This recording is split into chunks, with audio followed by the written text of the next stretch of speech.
María Isabel Mantilla, de Pamplona, médica radióloga, fotógrafa, colectora,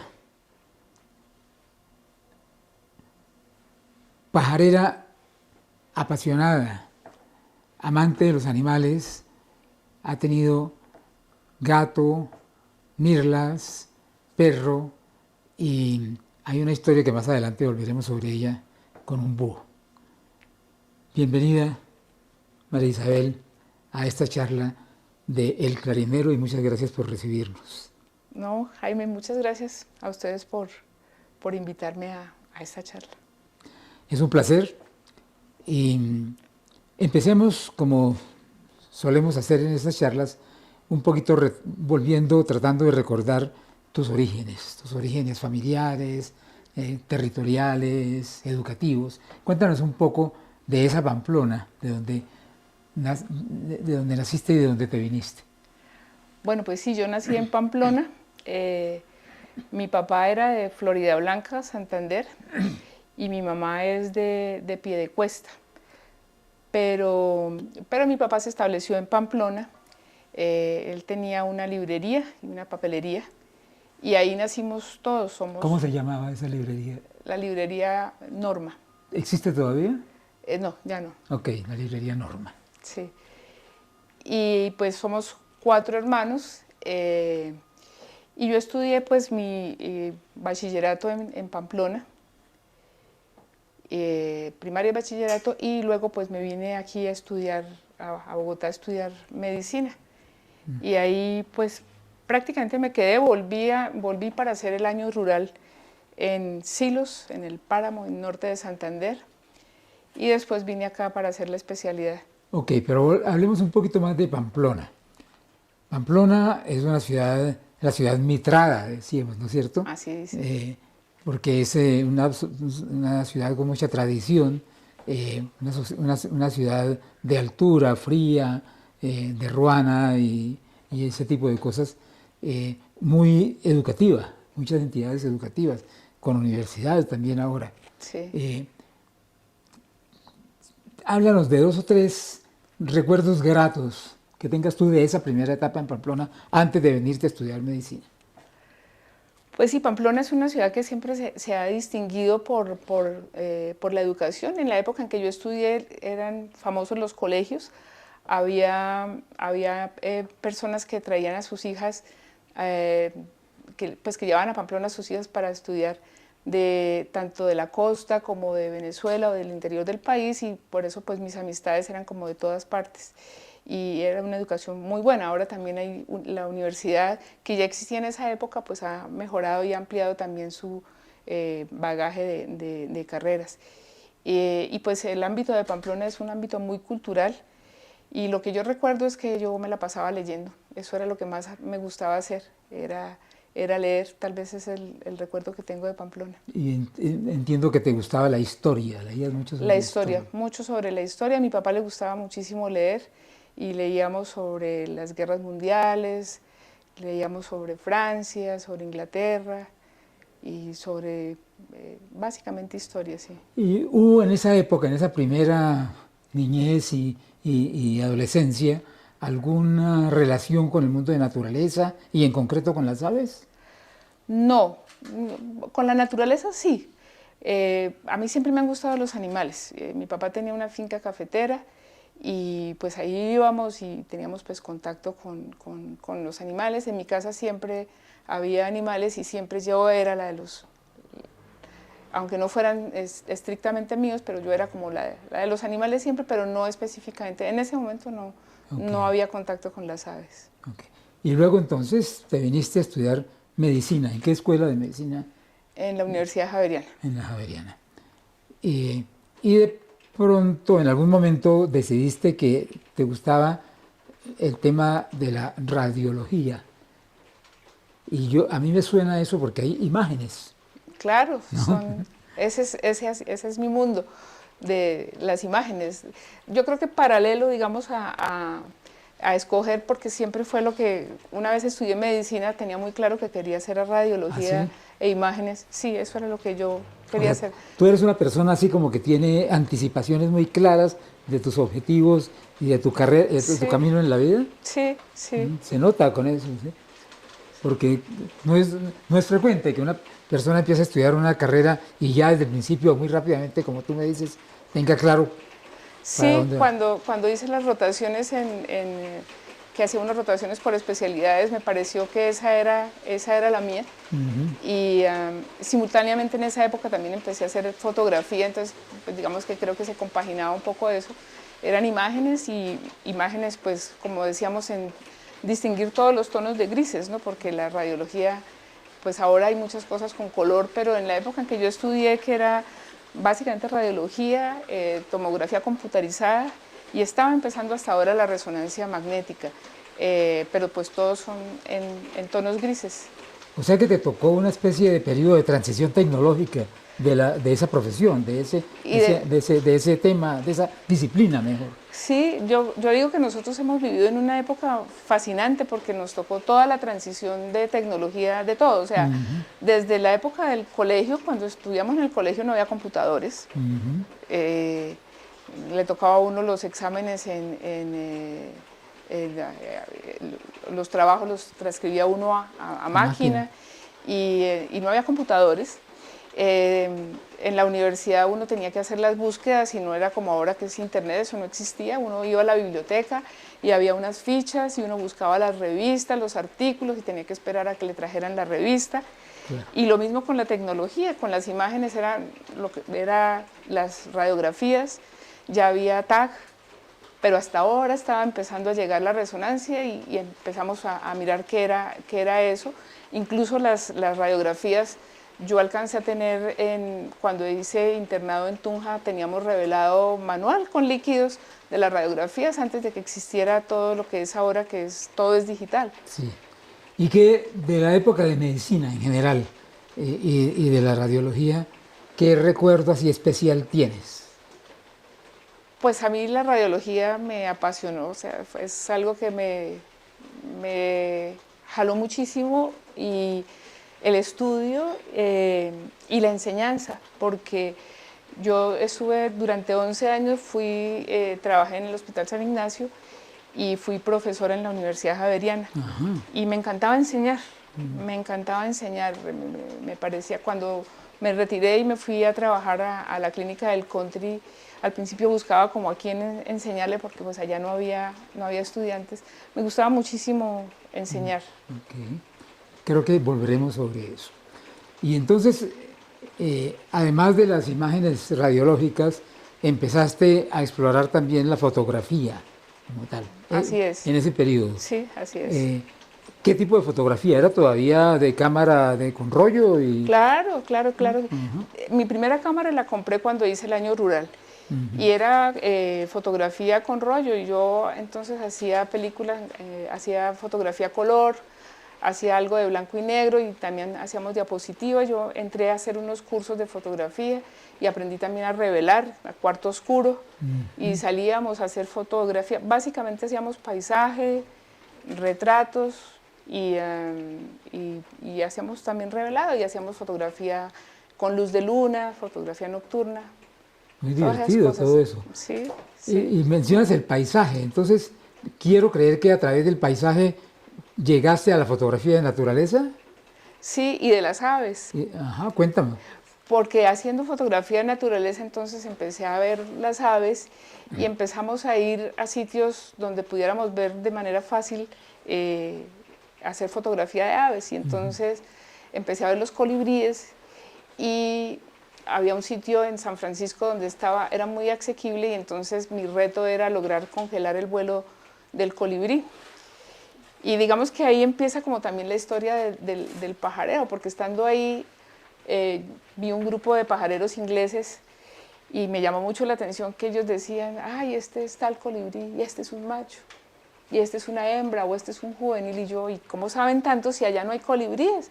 Entonces fue cuando dije, no es solamente tomar las fotos, sino ir más allá y aprender a investigar. Entonces ya no era solamente hacer la foto, dije, voy a buscar gente que haga lo mismo y que sepa más para aprender y meterme en un grupo donde la gente esté aprendiendo de aves. Okay. Y ahí llegué.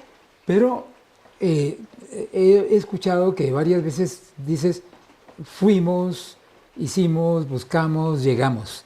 Cuéntanos ese plural, ¿a qué se refiere? Ese plural es, pues yo hice cursos de fotografía con Javier Sandoval y nos hicimos amigos y compartimos muchas cosas, mucho tiempo, durante 20 y tantos años. Y entonces con él hacíamos las salidas de fotografía. Él tenía sus alumnos y hacía salidas los fines de semana. ¿Él era un fotógrafo profesional? Él era fotógrafo profesional, okay. Sí. Él daba clases de fotografía en la Javeriana y en los Andes, y tenía su estudio de fotografía donde también daba sus clases. Y con él pues hacíamos las salidas para fotografía nocturna, por ejemplo en Siecha, en la capilla abandonada de Siecha, con luz de luna, o pintábamos la capilla de colores. ¿Nunca escuchaste a la Ralus por allá en la...? No, es increíble, pero no. Tú tienes un tema con la Ralus. Sí. Ahora volveremos también sobre eso. Sí, sí. Sí, y entonces con Javier fue que empezamos la parte de la fotografía de aves, de los colibríes, y ahí fue cuando yo le dije, yo tengo curiosidad de aprender más cosas y no solamente hacer la foto, y fue cuando busqué y encontré a la AU. Ahora, entonces, me siento tocado personalmente con ese busqué y encontré a la AU. Háblanos de eso. Pues sí, porque es muy curioso, porque yo empecé pues a buscar a ver, digamos, qué grupo había que hiciera como lo mismo y que yo pudiera aprender y como pegarme para mirar cosas. Y encontré en Facebook a la Asociación de Ornitología y empecé a averiguar, pero simultáneamente con Javier buscamos otro sitio para ver colibríes en La Calera, y allá llegamos un día y nos encontramos con dos personas que estaban haciendo fotos, y una de esas personas era Osvaldo Pinzón y el otro era Jaime Ramírez. Y entonces Jaime dijo, mira, que es que hay un grupo de personas que salen a hacer fotos y que comparten, y es la AU. Y dije, yo estoy investigando para meterme, porque yo quiero entrar. Pues es que sucede que los pajareros, todos sabemos, tenemos un poco alma de misioneros. Andamos buscando siempre almas perdidas para ganarlas para no digo la causa, sino para la salvación. Y encontramos un alma que estaba ya en camino. Entonces fue fácil. Fuiste una captura fácil. Sí, sí. ¿Y estabas con Javier allá ese día también? Sí, ese día estaba con Javier. Sí. Lamento no recordar el personaje, porque entiendo que falleció. Sí, Javier falleció en el año 2019. Debió ser duro para ti. Sí, muy duro, muy duro. Ha sido difícil porque, pues, como les digo, pues era compañía para muchas cosas, ¿no? Era como, vamos, China, paseo es paseo. Entonces, hacíamos muchas cosas y compartíamos mucho. Aprendimos de fotografía, por ejemplo. Él también hacía fotografía análoga, y cuando llegó pues el boom de la digital, aprendimos casi simultáneamente, porque pues él no sabía, pero obviamente él tenía todo el engranaje de fotógrafo profesional. Entonces arrancamos a hacer fotografía digital porque fue todo un cambio. Y bueno, y después él empezó, él pues obviamente ese era su trabajo, entonces yo todavía seguía trabajando, entonces no tenía tanto tiempo. Y él pues se dedicó a la fotografía digital, y ya después incluso empezó a hacer también ya edición de fotografía, que él decía que era reemplazar el cuarto oscuro por los programas de edición de fotografía. ¿Y para él no era un poco como sacrílego eso? Porque no, al principio sí, pero después fue cuando hizo como el clic de decir, pues no, esto es lo mismo que yo estoy haciendo en el cuarto oscuro. Uno llegaba y dejaba más luz o menos luz, dependiendo, o le ponía más químico, dependiendo del efecto que quisiera tener en la foto. Entonces lo mismo era en la edición. Entonces él logró como llegar finalmente a aceptar que eso era así. Y en tu caso, ahora que he oído que hay fotógrafos que están volviendo un poco a la tecnología anterior, un poco como esa búsqueda de lo retro, ¿no te ha llamado la atención volver a la fotografía análoga? No, y yo todavía tengo las cámaras y es muy difícil conseguir película, más difícil todavía conseguir quien la revele, Pero no, es que yo todavía tengo muchas cosas que aprender en digital e incluso en edición, porque hasta hace muy poquito prácticamente no editaba porque no tenía mucho conocimiento. Pero entonces volvamos a las aves y la avo. Antes de ese encuentro feliz de La Calera, tú ya habías tenido algunas experiencias muy intensas y me has hablado de una experiencia con un búho. Sí, es que yo digo que es que yo era pajarera y no me había dado cuenta. Suele suceder. Porque pues hay muchos indicios, ¿no? Entonces, como les digo yo, pues siempre me gustaron los animales, entonces yo recojo de todo. Entonces, yo salía a trotar muy temprano con mi perro al parque, al Virrey, donde vivo hace mucho tiempo.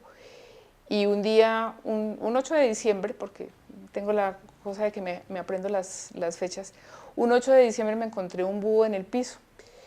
Y entonces pues vine, dejé mi perro y cogí unos guantes de carnaza, cogí un forro que tenía y me fui. ¿Por qué? Te interrumpo. ¿Por qué sabías que necesitabas unos guantes de carnaza? Bueno, pues porque obviamente sí, algo sabía de búhos y sabía que tenían sus garras, sí, entonces me imaginé que no lo podía coger así simplemente. Entonces llevé los guantes y fui y le boté el forro y lo cogí con los guantes y me lo traje para acá, para el apartamento. Y lo dejé en el cuarto de servicio y me fui a trabajar. Y en el trabajo entonces empecé a decir, bueno, y me encontré un búho y yo no sé qué voy a hacer con el búho. Entonces alguien decía, sería que se escapó de una jaula. Y alguien resultó que tenía algún familiar que tenía algo que ver con fauna, con aves. Pero no, hay unos sitios donde reciben la fauna que incautan de comercio ilegal en el aeropuerto y en el terminal terrestre. Y entonces cuando yo salía de trabajar, le dije a mi amigo Javier, acompáñeme a llevar el búho allá. Y entonces fuimos hasta la terminal terrestre y allá me recibieron el búho, me dijeron que era un Asio estigius, le tomaron una foto, me dijeron que lo iban a llevar a un centro de recuperación de fauna silvestre que queda en Engativá. Y yo les pedí el teléfono para llamar a ver que me dieran informes del búho, porque es un poquito intensa en eso. Y entonces empecé a llamar y me dijeron que no le habían encontrado lesión mayor, que no tenía rotas las alas, que parecía que estaba de pronto aturdido por las luces o por la pólvora de Navidad. Y lo tuvieron más o menos como un mes y medio, y ya después entonces me dijeron que lo iban a liberar y me invitaron a la liberación en el Parque de la Florida. Y bueno, todavía se me eriza la piel cuando pienso en eso. Fue un momento muy emocionante y pues digo que es el rescate más exitoso que yo he hecho, y ver ese búho salir de la caja y volar hacia un árbol, pues fue muy lindo. Experiencia fantástica. Muy, muy lindo, muy lindo. Yo creo que eso me conectó, esa fue una de las cosas que me conectó con las aves, ¿no? Y ella tiene registro de eso y vamos a compartir ese registro. Sí, ese es de mis recuerdos más preciados. Qué lindo. Y tú estabas madura realmente para la observación de aves y para la avo. Entonces, habías comprado, antes de eso también, antes de llegar a la avo, habías comprado un libro. Ay, sí, es que por eso digo yo que es que yo era pajarera y no me he dado cuenta, porque este libro, que es la guía de Hilti, yo le pongo a los libros casi siempre el año en que los compro, y lo compré en el 2009 y yo me volví socia de la avo en el 2018. Entonces, pues sí, era pajarera y no me he dado cuenta. Claro. Y tengo también la guía de aves de la sabana de Bogotá, de la avo, que la había comprado también antes. Esto es incluso antes, porque esto es 2003. Y la guía de aves de Colombia. Entonces, sí, a mí siempre me han gustado los libros y por alguna razón compraba las guías, pero como que no arrancaba. De pronto, pues igual estaba trabajando, claro, tampoco tenía mucho tiempo. Claro. Y después ya como que se dio todo. Espero que en una entrevista que le haga algún sucesor nuestro dentro de 10 años a María Isabel, ella recuerde que fue en el año 2026 que tuvo la entrevista para El Clarinero, porque ella recuerda mucho las fechas. Así es. Entonces, ahora háblanos un poco de esa trayectoria tuya inicial en la avo. ¿Cómo fue? ¿Cómo recuerdas que fue ese ingreso a la avo? Pues fue increíble, porque mi primera pajareada fue en el Rosal. en una finca de la familia de Camila. Ah, claro. Y estaban... El tío, el famoso tío de Camila. El famoso tío de Camila. Y estaban Camila y José Joaquín, eran los guías. Y ese día, para mí eso fue una locura. O sea, yo decía, tantas aves aquí en la finca, pues porque era una finca. Claro. Y entonces, que la cotinga cristada. Eso era clásica en esas pajareadas allá. Que el halcón maromero, que el Buteoplatipterus, que la paloma collareja. Y bueno, a mí hasta el Vanellus me pareció, pues yo no lo conocía, el alcaraván. Además es muy bello. Y es muy lindo. Y yo llegué con ese... y además eso fue muy bonito porque al final de la pajareada nos dividimos en 2 grupos porque era un grupo grande y al final nos reunimos todos y entonces con la disciplina de Camila, entonces ella saca la guía y el listado se hace revisando toda la guía a ver qué vimos y qué no vimos y dije, no, pues eso es increíble. Ese era un rito que todavía Camila lo hace cuando pajarea con nosotros cada vez, desafortunadamente cada vez menos porque está en un momento muy intenso de su vida profesional, pero es un rito precioso ese de terminar la pajareada, sentarse en redondo así, a cada uno a contar cuáles los pájaros que vio, ella orientando taxonómicamente, explicando, aclarando, con esa vocación de maestra que tiene y con elementos como que para mí personalmente también tengo que meter una experiencia personal ahí, también fue igualmente, las primeras veces que hicimos eso fue impactante y recuerdo mucho como que me sonaba un poquito como a rito casi que religioso, porque vimos el copetón, sonotrichia capensis, entonces entiendo perfectamente cómo a ti te impactó esa pajareada con la agua. Esa primera pajareada, y también hice la introducción a las pajareadas que fue con Camila en el Humedal de Córdoba.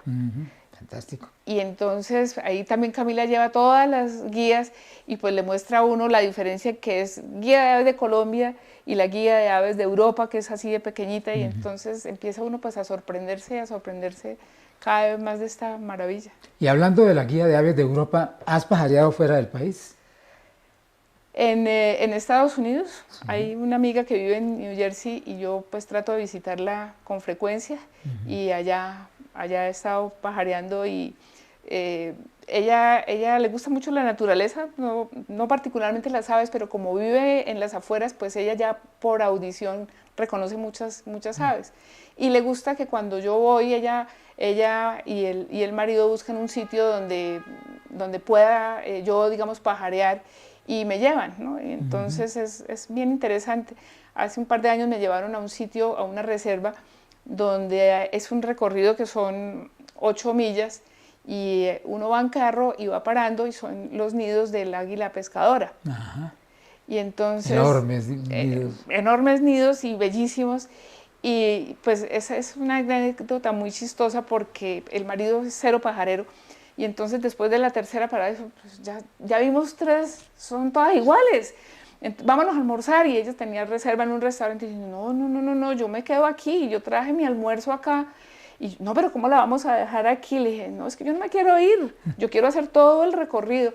Bueno, a regañadientes él se fue, le pareció terrible que yo no fuera al restaurante y yo me quedé absolutamente feliz haciendo el recorrido de las 8 millas y mirando todos los nidos y tratando de hacer todas las fotos. Había también humedales y entonces también había aves playeras. Bueno, ahora volvamos un poco sobre la AO. ¿Qué disfrutas más de la vida pajarera y en concreto de la vida de la AO? Pues yo creo que no son, digamos que lo que hay alrededor de las aves, ¿no? Porque es increíble, pero no son solamente las aves, o sea, las aves son maravillosas, hacer las fotos es estupendo. Ya he llegado a un punto de equilibrio en que si veo que la foto no va a ser perfecta o no va a estar bien, pues disfruto el ave, y si no puedo tener la foto no es tan grave. Pero es también las historias que hay alrededor de las aves, ¿no? O sea, son historias maravillosas, historias de vida, ¿no? De las personas, de los encuentros que uno tiene, por ejemplo en el Eno del Meta el año pasado, llegar uno a una salida y encontrarse con un guía que es un profe, el profe Fabián, que estuvo también invitado por la AO a dar su charla, que tiene un proyecto de vida con sus estudiantes en una escuela rural que se llama Alas del Saber. Sí. Y ver lo que todas las materias las desarrolla alrededor de las aves y les tiene todo eso, esas historias de vida son muy, muy lindas, ¿no? Y hay muchas historias de vida así. Entonces eso me parece a mí que, digamos, no solamente es el ave, sino es todo lo que hay alrededor. Las personas, por ejemplo, con la AO, yo digo, cuando estaba trabajando, que tenía la cabeza pues con toda la información y las cosas pues que a veces son tan duras que uno maneja, y llegaba yo a una pajareada de la AO y entonces el dilema era, y es que este sí tiene el ala así o no, o este se alimenta de esta flor o de otra, y como que me desconectaba de mi mundo un poquito trágico de enfermedad y de dolor para algo maravilloso como las aves, ¿no? Claro. De la parte más institucional de la ABO, y organizativa de la ABO, ¿qué te gusta y qué quisieras que mejorara, por ejemplo? No, pues me gusta todo, o sea, me parece increíble que se hacen, digamos, por ejemplo, las pajareadas urbanas, en que uno conoce cosas que uno no se imagina que existen en Bogotá, sitios, además hace asequible para uno sitios que de otra manera seguramente uno no iría. Entonces, por ejemplo, cuando estuvimos en Cerro Seco conociendo la alondra cornuda, y también la labor de educación de la ABO, que me parece interesante, por ejemplo, las salidas en la Quinta de Bolívar. Las pajareadas urbanas me parecen muy interesantes por lo que enseñan y por lo que le muestran a las otras personas, ¿no? Y las pajareadas rurales pues también son súper importantes porque le permiten a uno pues conocer mucho de nuestro territorio y de las aves que hay en un entorno cercano, ¿no? Entonces... ¿Haces parte de alguno de los comités? ¿Desarrollas alguna actividad, digamos, de promoción, de educación, de organización? Con la ABO no, no. No, digamos que lo único es pues cuando lo que yo aporto son mis fotografías, ¿no? O sea, si se necesita una fotografía para el clarinero y yo la tengo, pues ahí Claro, está. claro.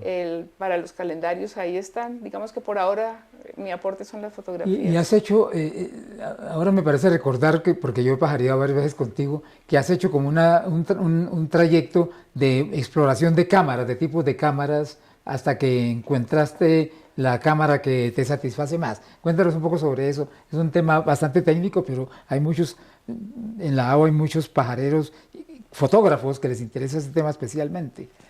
Pues sí, realmente cuando yo llegué a los pájaros tenía un equipo que era para otras cosas, que era para fotografía naturaleza, entonces tenía una cámara que era reflex, pero el lente era un lente que no me daba para las aves porque era un zoom 70-300, entonces siempre las aves quedaban por allá lejos, y decidí que tenía pues que conseguir el equipo para las aves, pero me demoré un poco de tiempo y la gente se ríe un poco de eso, porque el equipo en general para las aves, los lentes suelen ser muy pesados.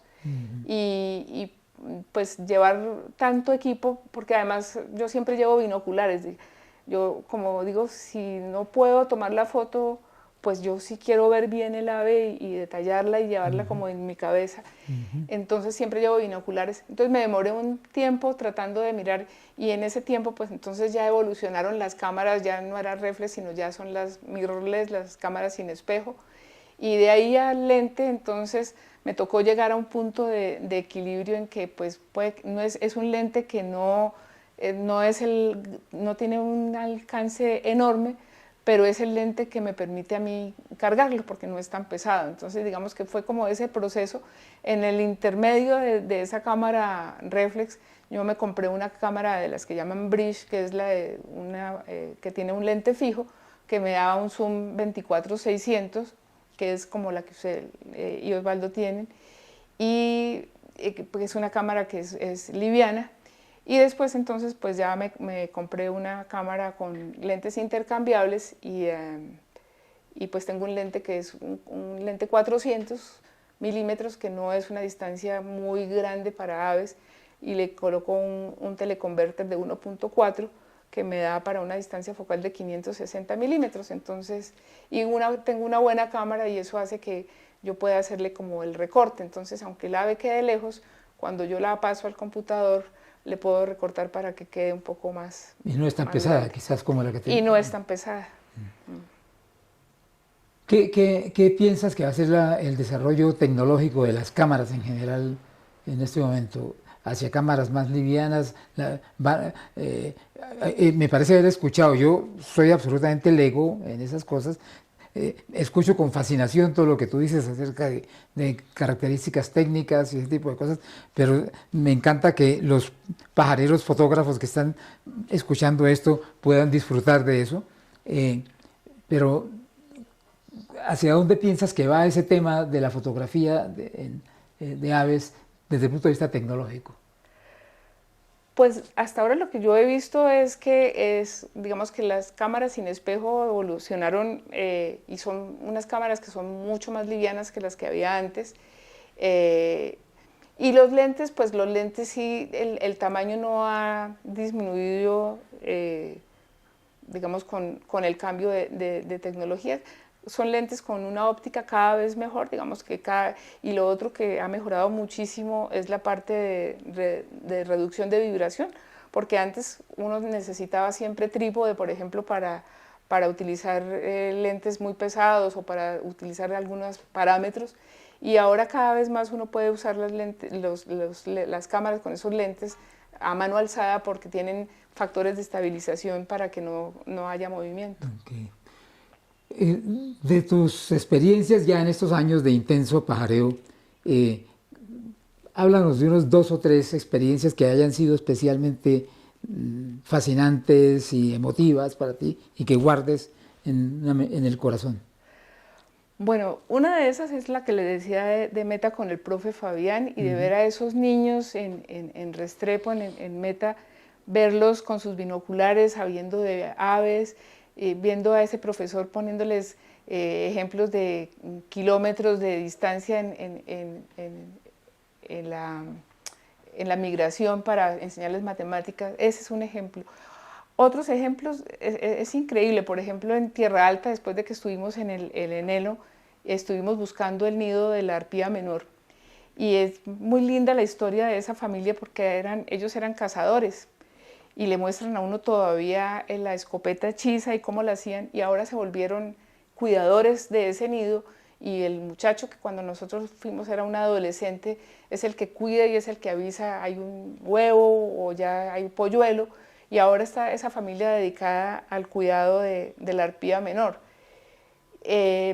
Historias lindas, otra historia muy bonita, por ejemplo en Monterredondo, la familia Herrera, que tiene el sendero de la Herrera y de la herrería, y es una familia cuidando un ave que es la gralaria de Kessner. Y entonces el papá lo sube a uno en su carro y la mamá le da a uno la alimentación, y los 2 hijos son los guías. La niña, cuando la conocimos, que fue hace 2 años, tenía 9 años, y la niña no tenía acceso a escuela porque la ruta no llegaba hasta allá, pero ahí tenían una antena y entonces ella sí tenía internet, y entonces ella lo guía a uno y dice: yo hago el listado de IBER y yo se los comparto, y esa niña, por ejemplo, lo lleva a uno y vimos la gralaria, y pues ver la gralaria, vimos también ahí un búho, el Stris albitarsi, lo vimos en ese recorrido, y esa niña, por ejemplo, le dice a uno que aprendió inglés con Duolingo, y entonces ahí hay una entrevista que alguien subió, ella hablando en inglés con un pajarero de la India. Son historias muy lindas alrededor de las aves. Así es. Hay otra historia que es muy bonita, y es que en la pandemia, además del pajareo por la ventana, Osvaldo Cortés hizo unos cursos de aves virtuales. Y yo me inscribí en un curso y no me di cuenta que ya había pasado el básico y el que era el avanzado, y yo dije, bueno, pues ya que hay algo aprenderé, pero pues ni modo, porque ya era el avanzado, y me quedé, y obviamente pues claro, yo estaba perdida la mayor parte del tiempo porque era fascinante. Osvaldo sabe muchísimo de aves. Sí. Y ahí en ese curso pues había alguien, un guía de Génova, creo que era, que subía videos y fotos de pájaros y nos mostraba. Y de pronto había un niño que hablaba era de la descripción de las aves y de los sonidos.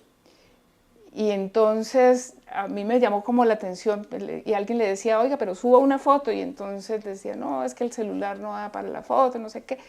Y entonces a mí me llamó la atención ese niño y yo lo contacté. Y entonces un niño muy interesado por las aves en el Huila.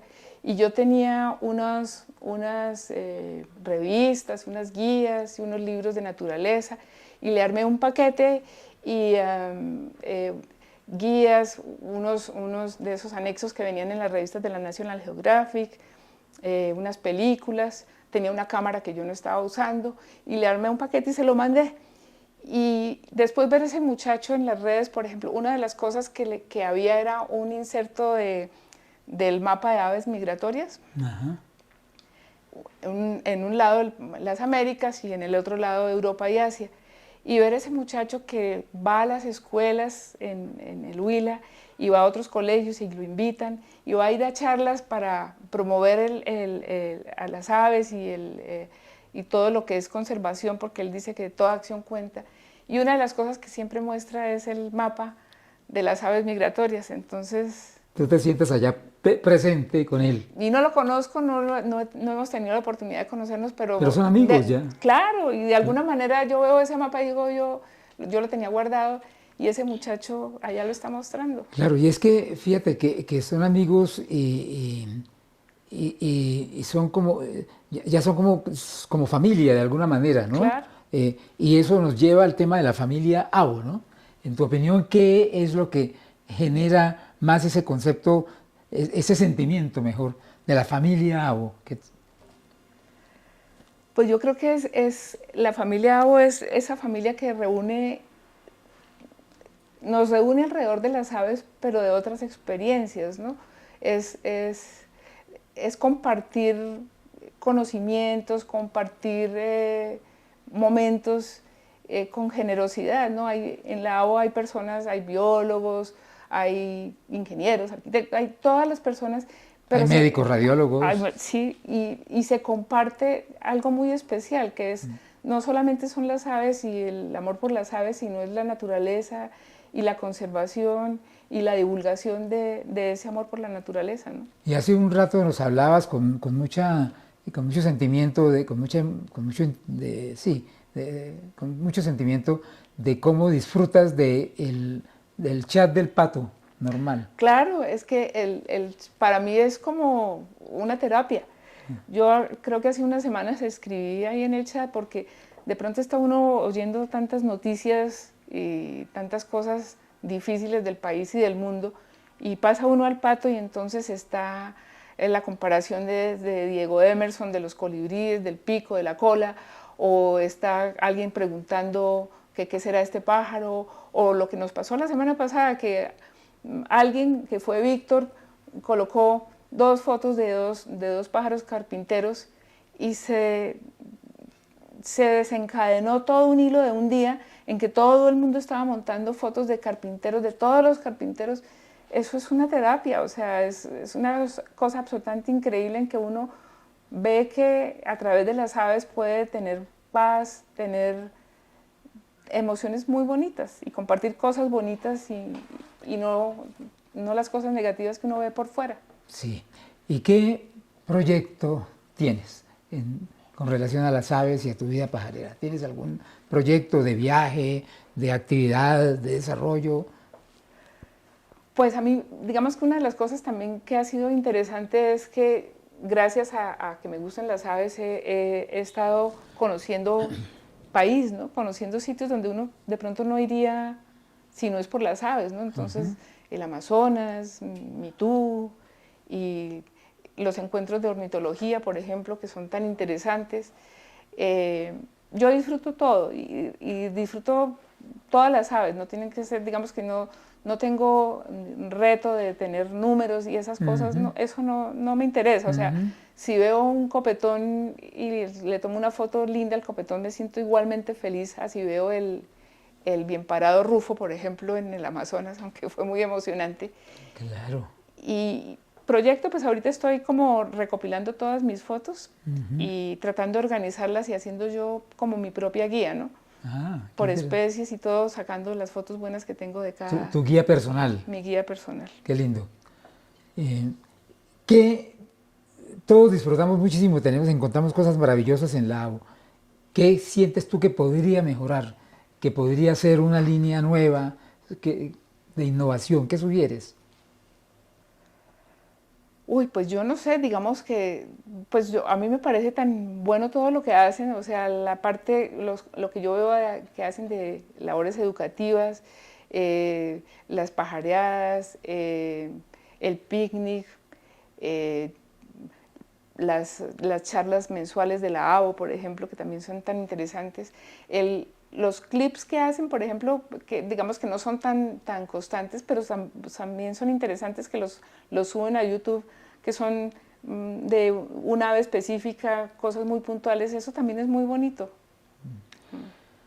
Pues ahí tenemos a María Isabel Mantilla, de Pamplona, médica, radióloga, lectora voraz, no sé qué tanto todavía le queda tiempo para leer historia, presumo que algo debe hacer todavía, pajarera sin saberlo por mucho tiempo, con experiencias preciosas, vinculada a la ABO, activísima en las redes sociales y en el pato, disfrutándolo. Ese, amigos del Clarinero, es el espíritu de la ABO. Aquí lo hemos tenido presente y le agradezco muchísimo.